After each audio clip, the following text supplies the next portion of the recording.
My name is Paul Underhill. I am part owner of Terra Firma Farm in Winters, California. We farm 200 acres of organic vegetables, fruits, and nuts in Yolo and Solano counties.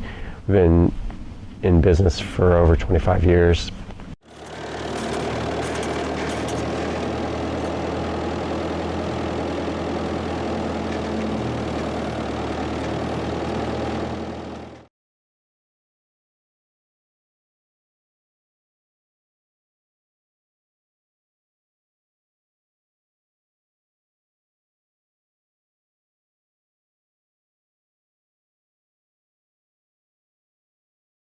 One of the problems that we were dealing with was weeds that would come up after we had hand weeded the first time.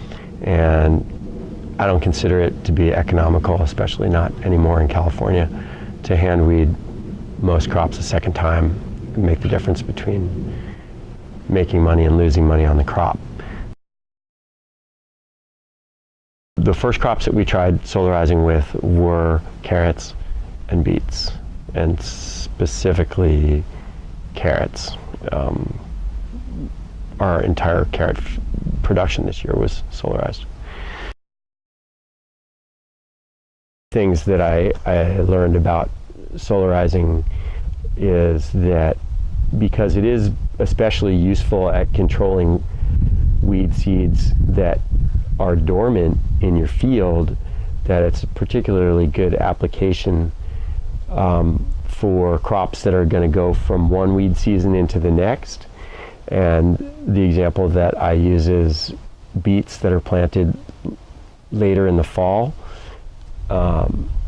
where if you're pre-irrigating in September, the weeds that are coming up are summer weeds, but the weeds that are actually going to be a problem for your crop are winter weeds that aren't going to germinate until your crop is up and fairly well established. And there's no way to control those weeds any other way organically, because you can't fool them with water. They're going to wait until it's their time of year to come up. So the solarizing will kill those weed seeds, and then you don't have to worry about dealing with those weeds later in the season. For a small-scale farmer, if you could just cover, a good sized chunk of your field with plastic completely, that would be probably the best way to do it. On a farm that's on my scale, where we're using machinery to apply the plastic and remove it, it's actually much harder to to